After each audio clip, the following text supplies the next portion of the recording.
top consumer trends for 2018 are in. And as the new year approaches, here's to reveal new consumer insights for Ford Motor Company is Sheryl Connelly. Sheryl, thanks for being here this morning. Thanks for having me. Sheryl, what are some of the biggest trends identified in this year's report?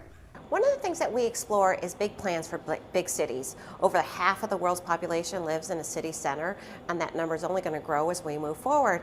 And as a mobility company, as a company that thinks about transportation, how to get people from point A to point B, you have to be really purposeful. So we're actually expanding our customer base. So it's not just about those people who want to own or drive their own vehicle. We're talking to cities like San Francisco to better understand their needs.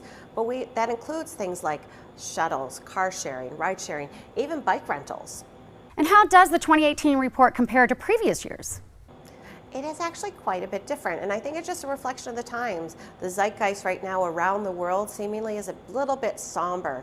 You know, there's political upheaval, social injustice, natural disasters, and it's leaving people feeling quite overwhelmed. In fact, 2/3 of the people we spoke to in 9 different countries said that they feel more overwhelmed this year than they did last year. Does this report view technology? It does. We have a perspective on that. It's called Technology's Tipping Point.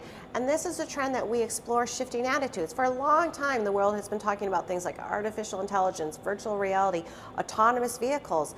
And we tend to think about them as a distant future, almost science fiction, but they're already embedded in our lives today.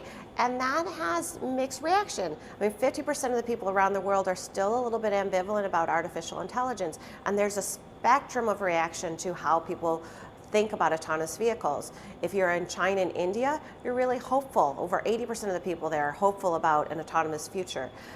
In the United States, the number drops down to 50. If you're in Europe, it's a little bit lower. The UK and Germany are at 45% and 44% respectively. And how is the research applied in Ford's day-to-day operations, and why does this matter? Well, trends give us a clue to what we need to prepare for.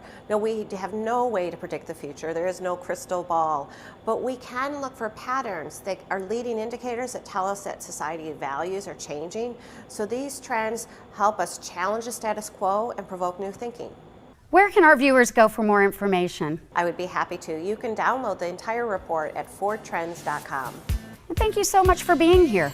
To find more information about this segment, log on to our website, fox4morningblend.com.